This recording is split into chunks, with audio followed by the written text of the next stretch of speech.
We're learning more tonight about a man hit and killed by a car on Randall Parkway. Roy Kaneshiro died last week, and that led to a nearly week-long search to find his family. Wilmington police even shared the victim's name before notifying his next of kin because they were running into a roadblock for information. WECT's Raina Crooms talked with police about that search. Raina, you're hearing the search for Kaneshiro's family was difficult for many reasons.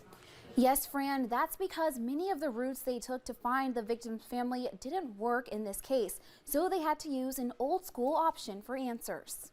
On Wednesday, January 24th, 72-year-old Roy Kaneshiro was hit and killed by a car on Randall Parkway. Sadly, a tragedy that happens all too often.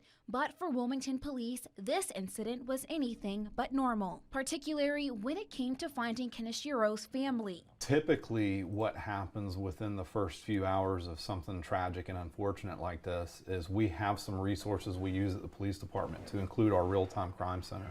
Those resources usually include social media, hospital records, or nearby family, leading to a connection within 24 hours. But none of those avenues worked in this case. Every member of the traffic unit was literally on the search for someone that we could notify. Not even an investigative database or calls to the public led to a lead.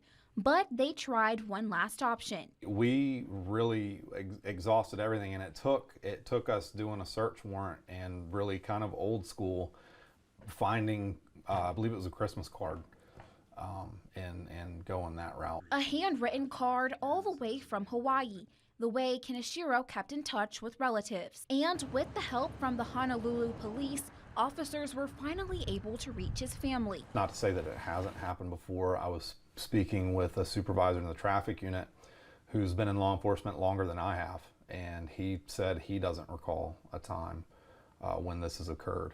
Even though the mystery is solved, it doesn't make his loss any easier. He was just really cool to talk to, easy to get along with. Police say Kaneshiro didn't use the crosswalk when he was hit on Randall Parkway last week. The driver in this case will not be charged, but at least this tragedy has some closure for the family and friends. Fran? All right, thanks so much for that update, Raina. It's tax season, and you can get help